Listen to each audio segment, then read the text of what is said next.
The mirror lake, a reflection of terror.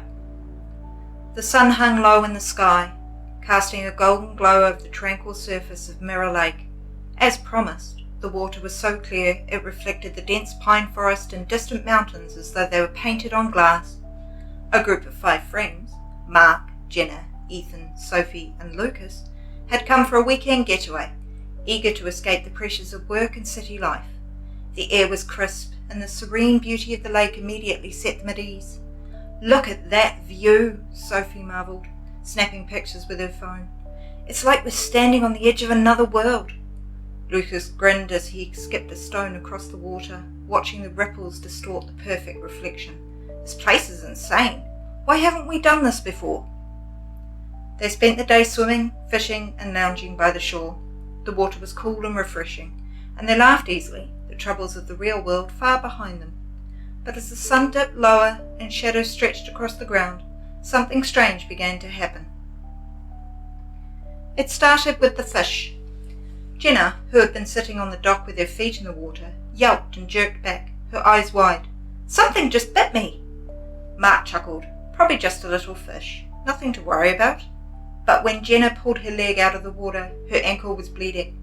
A small, precise bite mark marred her skin. "That's no nibble," Ethan muttered, his brow furrowed. "What kind of fish bites like that?" As they inspected Jenna's wound, the lake surface began to stir. Schools of fish circled near the shore, but something was off about their movements. Too synchronized, too deliberate. They weren't swimming to feed or flee.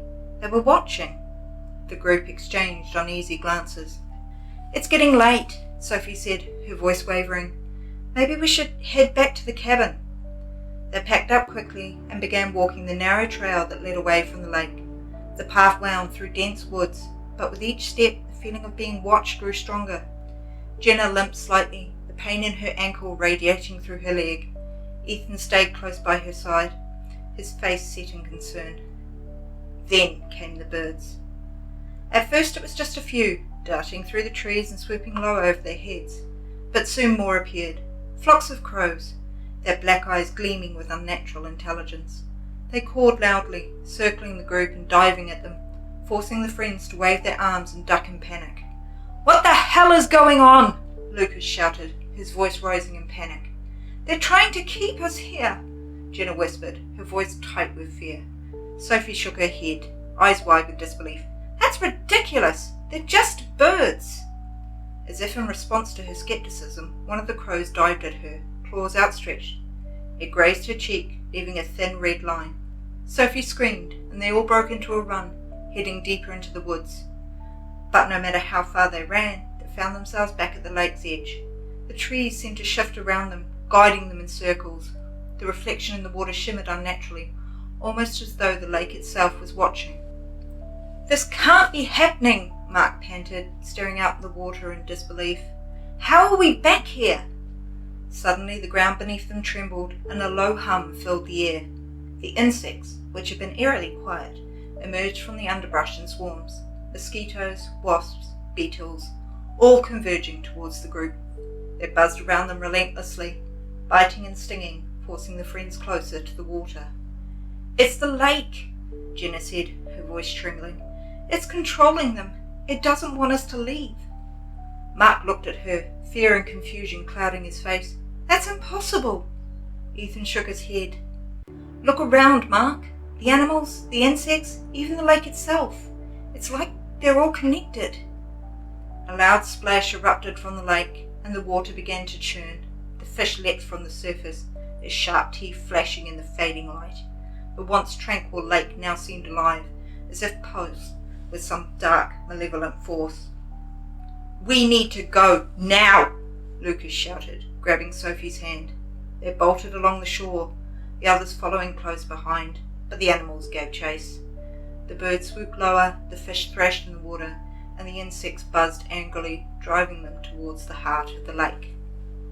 As they reached the far end of the shore, the ground gave way beneath them, revealing a hidden grotto, and they tumbled into the dark, cold water.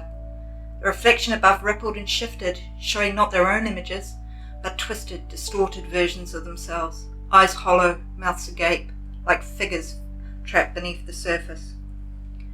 Gasping, they struggled to climb out of the water, but the animals closed in, forming a barrier. The lake had them surrounded. "We're not getting out," Jenna whispered, her voice hollow. "It wants us to stay. Forever." They huddled together, eyes locked on the darkening water. In the reflection, the twisted versions of themselves began to move, slowly at first, then faster, mimicking their panic and fear. But these reflections didn't mirror them exactly. Instead, they seemed to be waiting, watching with malevolent glee, as if anticipating the moment they would no longer be reflections at all.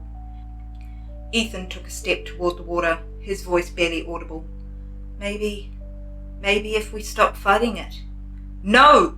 Mark grabbed his arm. "We're getting out of here!" But deep down, they all knew the truth. The lake didn't let people go. It lured them in with its beauty, its perfect reflection, and then it trapped them. As night fell, the lake grew still again, its surface smooth and clear, reflecting only the quiet forest and the sky above. But if one looked closely, they might see the faint outlines of figures standing at the water's edge, forever caught in the lake's endless, mirrored prison.